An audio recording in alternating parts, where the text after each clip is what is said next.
কড়াইয়ের মধ্যে তেল দিয়ে দিয়েছি। এবার শুকনো লঙ্কা দিয়ে দিলাম।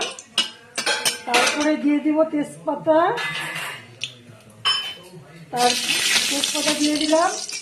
তারপরে দিয়ে দিব কালো জিরে। কালো জিরেটা পুরনটা হয়ে গেলে তারপরে দিয়ে দিব কুমড়োগুলো দিয়ে দিলাম।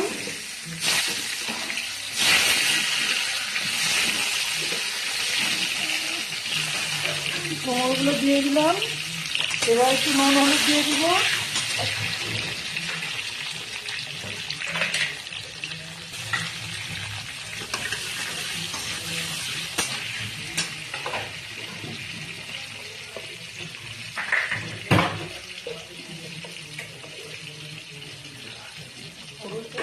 দিয়ে দিব হলুদ।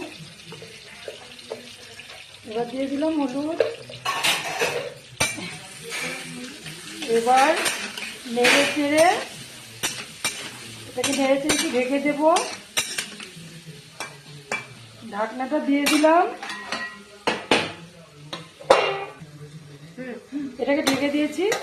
এখন এটাকে স্টিম কম দিয়ে 10 মিনিট পরে এটাকে খুলতে হবে। এবার লঙ্কাগুলো দিয়ে দিয়েছি। বাচ্চারা একটু জল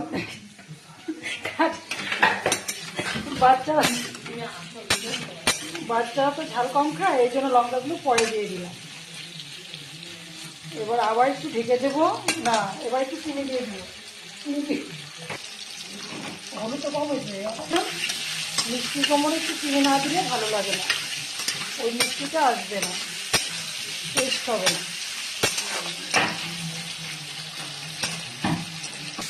এবার আমি এটাকে আবার একটু ঢেকে দেবো, দিয়ে স্টিমটা কমিয়ে দিব। এবার আমি মশলাটা বেটে নেব। এবার একটু জিরে লঙ্কা আদা একটু বেটে নেব।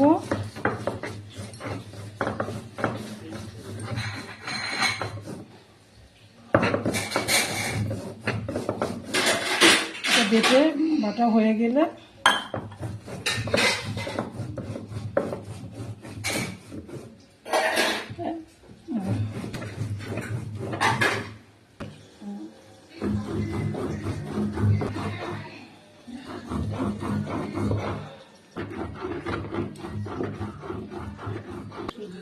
এবার আমার মশলা বাটা হয়ে গেছে।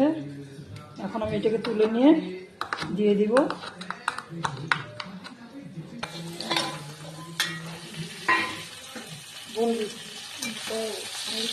এখন আমি ঢাকনাটা তুলে দিলাম, দিয়ে মশলাটা বেটেছি, মশলাটা দিয়ে দিব। মশলাটা দিয়ে দিলাম,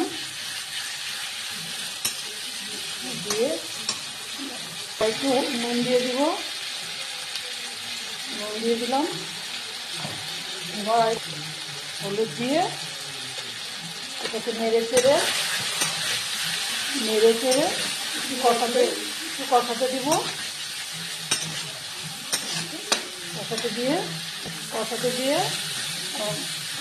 নেড়ে চেড়ে আর একটু জল দিয়ে দিব, দিয়ে একটু ঢাকাটা দিয়ে দিব। একটু ঢাকা দিয়ে দিব, 10 মিনিট মতো থাকবে। এবার ঢেকে দিলাম, পরে 10 মিনিট পরেও থাকবে। এবার আমি ঢাকনাটা তুলে নেব। ঢাকনাটা তুলে নিয়ে এবার আমার মিষ্টিটা কষানো হয়ে গেছে। এবার আমি এখানে একটু জল দিয়ে দিব। জল দিয়ে দিলাম।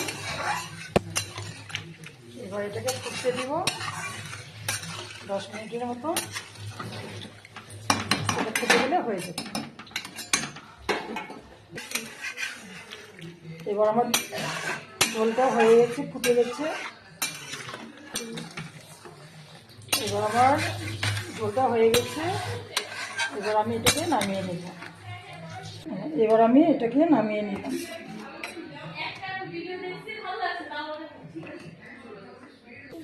এটা উঠানে লাস্ট আমার রেডি হয়ে গেছে। এটা আমি রেডি করে দিয়ে দিয়েছি। এরপরে আমি আরেকটি রেসিপি নিয়ে আসছি। পরের ভিডিওতে দেখা হবে। Bye, tata.